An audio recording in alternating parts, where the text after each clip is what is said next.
हाय friends. West Bengal state university के six semester physics general के lecture series में आप सबका स्वागत है।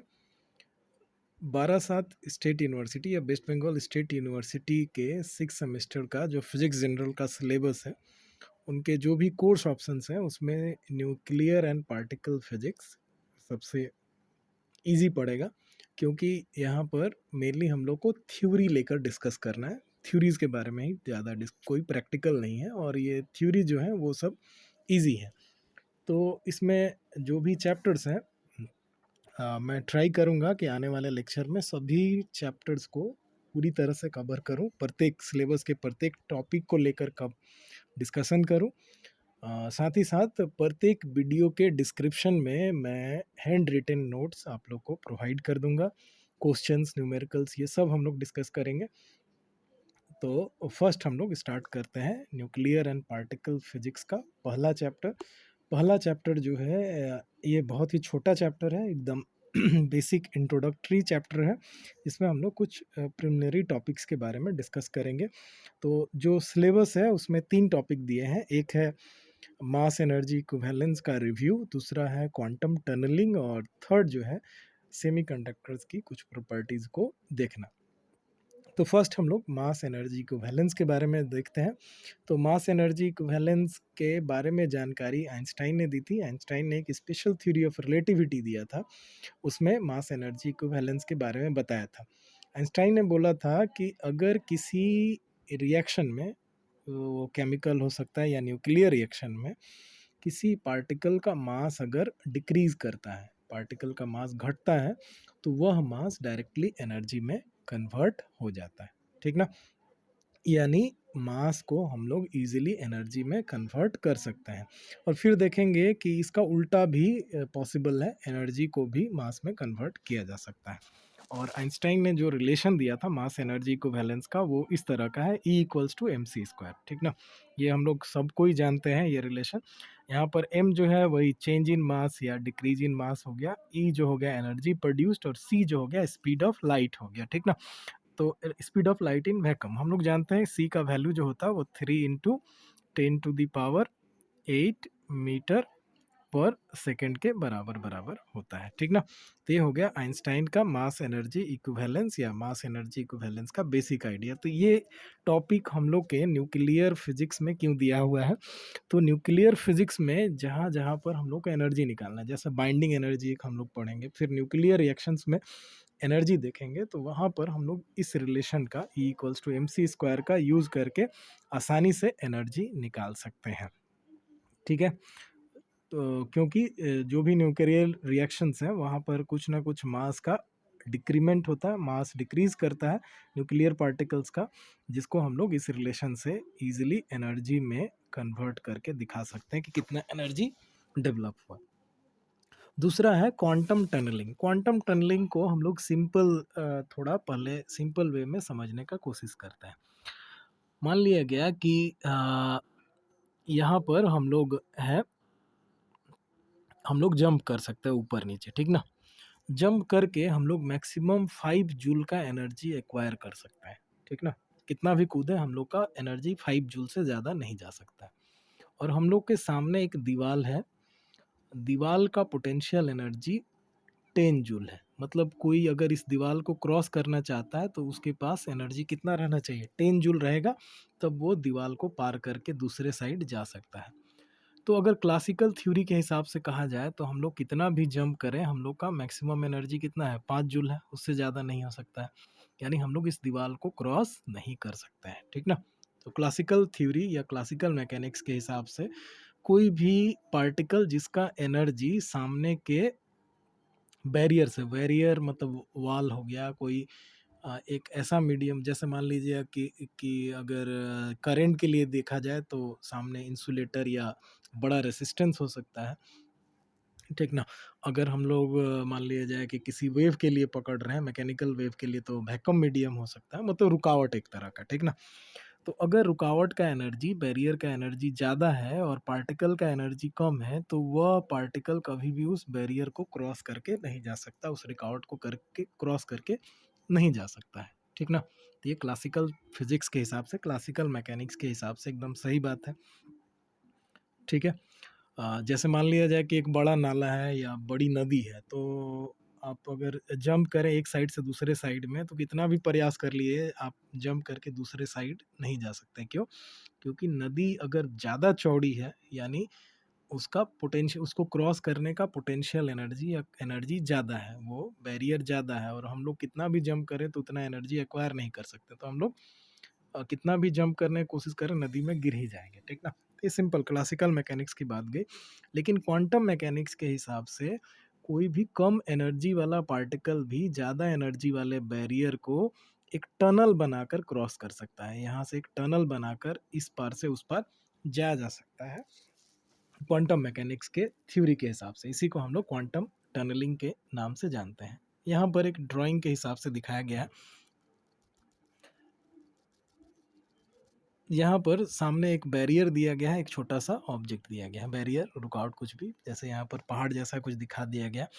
तो अगर ये पार्टिकल की एनर्जी कम है, इस बैरियर को क्रॉस करना है, तो वो बेचारा इससे इसके बराबर एनर्जी लेगा तभी जाके क्रॉस कर पाएगा। ठीक ना? इसको पार अंदर से नहीं कर सकता है, इसके बराबर एनर्जी इसको एक्वायर करना पड़ेगा, तभी ये जो पार्टिकल है इस बैरियर को क्रॉस कर पाएगा। एक ही रास्ता है कि ज़्यादा एनर्जी एक्वायर करके बैरियर को ऊपर से क्रॉस किया जाए, लेकिन अगर ज़्यादा एनर्जी नहीं हो पाएगा तो ये पॉसिबल नहीं है। ये क्लासिकल मैकेनिक्स की बात गई। लेकिन क्वांटम मैकेनिक्स के हिसाब से हम लोग यहाँ पर एक टनल बनाकर, एक सुरंग बनाकर इस पार्टिकल को ज़्यादा एनर्जी वाले बैरियर से भी पास करा सकते हैं। ठीक ना? इसी प्रोसेस को हम लोग क्वांटम टनलिंग कहते हैं। नीचे एक सिंपल और मतलब क्वांटम मैकेनिक्स के एग्जांपल से दिखाया गया है कि जैसे हम लोग जानते हैं क्वांटम मैकेनिक्स में अगर कोई एक पार्टिकल मूव कर रहा है तो वो वेव का कैरेक्टर भी शो करता है, और इसको हम लोग क्या कहते हैं, वेव पार्टिकल कहते हैं। तो मान लीजिए कोई एक वेव पार्टिकल है, ये जो मूव कर रहा है। ओके, तो इसमें 3 रीज़न दिखाए गए हैं, एक ये, दूसरा और ये तीसरा रीज़न दिखाया गया है। तो फर्स्ट वाले रीज़न में पार्टिकल का एनर्जी ई है, और इधर जो रुकावट है, जो बैरियर है, उसका एनर्जी भी है। तो पार्टिकल का एनर्जी ज़्यादा है तो आसानी से वो मूव कर रहा है। दूसरे जगह पर क्या दिखाया गया है, दूसरा वाला जो रीजन है वहाँ पर पार्टिकल का एनर्जी कम है लेकिन बैरियर का एनर्जी ज़्यादा है। तो क्लासिकल मैकेनिक्स के हिसाब से इसको पार करना असंभव है, लेकिन क्वांटम मैकेनिक्स के हिसाब से यहाँ पर ये टनल बनाकर पार्टिकल आगे की तरफ मूव कर सकता है। ठीक ना? थर्ड वाला रीजन फिर फर्स्ट वाले रीजन जैसा ही है, जहाँ पर पार्टिकल का एनर्जी ज़्यादा हो जा रहा है, बैरियर कम है, तो पार्टिकल आसानी से मूव कर जा रहा है। तो ये जहाँ पर पार्टिकल एक टनल बनाकर बैरियर को क्रॉस कर रहा है, उस फेनोमेना को ही हम लोग क्वांटम टनलिंग के नाम से जानते हैं। ठीक है? अब देखते हैं हम लोग सेमीकंडक्टर के बारे में। तो सेमीकंडक्टर क्या कहलाते हैं कि सेमीकंडक्टर ऐसे मटेरियल्स हैं जिनका कंडक्टिविटी या इसका रिवर्स जो है रेसिस्टिविटी, वो कंडक्टर्स और इंसुलेटर्स के बीच रहता है। मतलब कंडक्टिविटी जो है वो कंडक्टर से कम और इंसुलेटर से ज़्यादा, और रेसिस्टिविटी ठीक ठीक इसका उल्टा हो, उनको हम लोग सेमीकंडक्टर्स कहते हैं। तो सेमीकंडक्टर प्योर फॉर्म में सिलिकॉन और जर्मेनियम के रूप में मिलते हैं, और हम लोग के कंपाउंड फॉर्म में या एलॉय के फॉर्म में बहुत सारे सेमीकंडक्टर्स अभी मार्केट में अवेलेबल हैं। जैसे गैलियम आर्सेनाइड हो गया, कैडमियम सेलेनाइड हो गया, ये कुछ कॉमन जो है वो मिक्स्ड या कंपाउंड सेमीकंडक्टर्स हैं।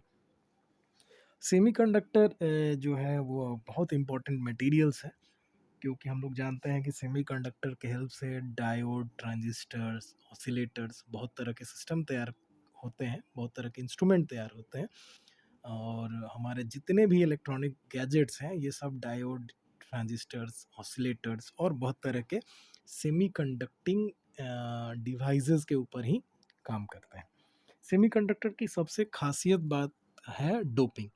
डोपिंग क्या कहलाता है कि जैसे मान लिया जाए कि हम लोग के pure form of semiconductor silicon और जर्मेनियम है, इनके अंदर हम इनके क्रिस्टल में हम लोग दूसरे एलिमेंट के एटम को डाल सकते हैं। ठीक ना?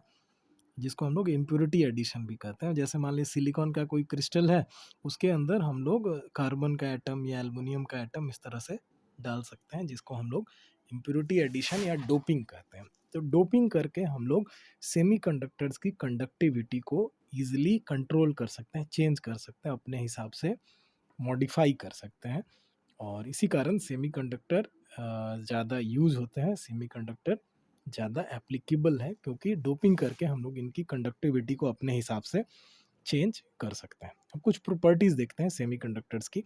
जैसे सबसे इम्पोर्टेंट प्रॉपर्टी है एक कि इनका टेम्परेचर कोफिशिएंट ऑफ रेजिस्टेंस जो होता है वो नेगेटिव होता है। ये टेम्परेचर कोफिशिएंट ऑफ रेजिस्टेंस क्या है, ये थोड़ा समझने का कोशिश करते हैं।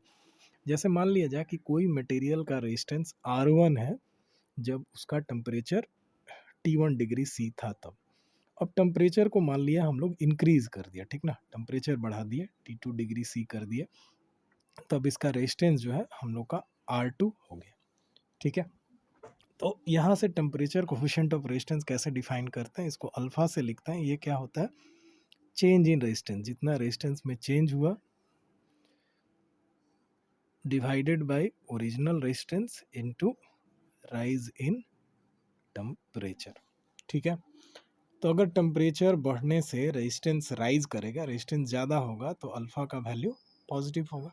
R2 ज़्यादा है, R1 कम है, तो ज़्यादा से कम माइनस करेंगे तो प्लस ही होगा ये, क्योंकि ये माइनस ये दोनों पॉजिटिव ही होंगे।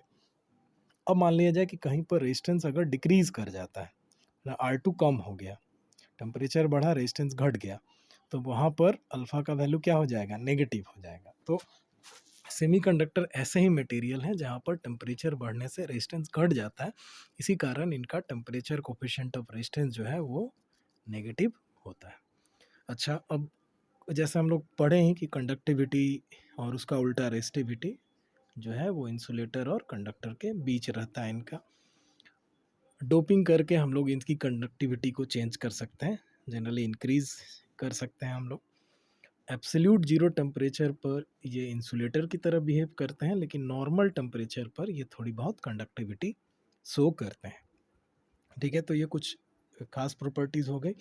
इसके अलावा कुछ प्रॉपर्टीज़ का हम लोग यहाँ पर टेबल में ही भी कुछ प्रॉपर्टीज़ को इंक्लूड कर दिए हैं, जिनको बस थोड़ा बहुत हम लोग देख कर रखेंगे। जैसे यहाँ पर 2 प्योर सेमीकंडक्टर और बाकी यहाँ पर एलॉय सेमीकंडक्टर की प्रॉपर्टीज़ को दिया हुआ है 300 के टेम्परेचर पर। तो थोड़ा सा वो एनर्जी गैप अप हम लोग दिमाग में रखेंगे, मतलब ये डेटा हम लोग थोड़ा सा याद रख लेंगे कि कितना होता है, कि सिलिकॉन के लिए 1.12 जर्मेनियम के लिए 0.7 इलेक्ट्रॉन वोल्ट, गैलियम आर्सेनाइड के लिए 1.42 इलेक्ट्रॉन वोल्ट, और बाकी सब प्रॉपर्टीज़ को बस थोड़ा सा देख करके नोट करके हम लोग रख लेंगे, जो जनरल नॉलेज के लिए हम लोग को थोड़ी बहुत काम में आएगी।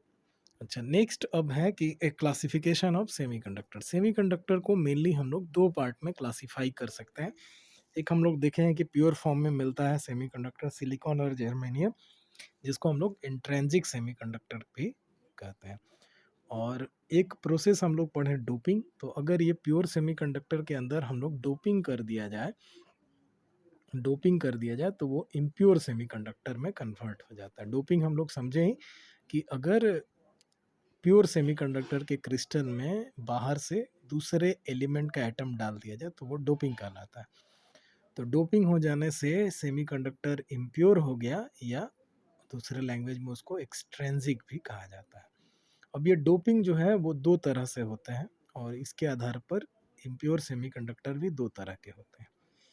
तो डोपिंग में 2 तरह के एलिमेंट का यूज़ कर सकते हैं। एक या तो जिनकी वैलेंसी 3 हो, ट्राई वैलेंट एलिमेंट, और एक जिनकी वैलेंसी 5 हो, यानी पेंटावैलेंट एलिमेंट।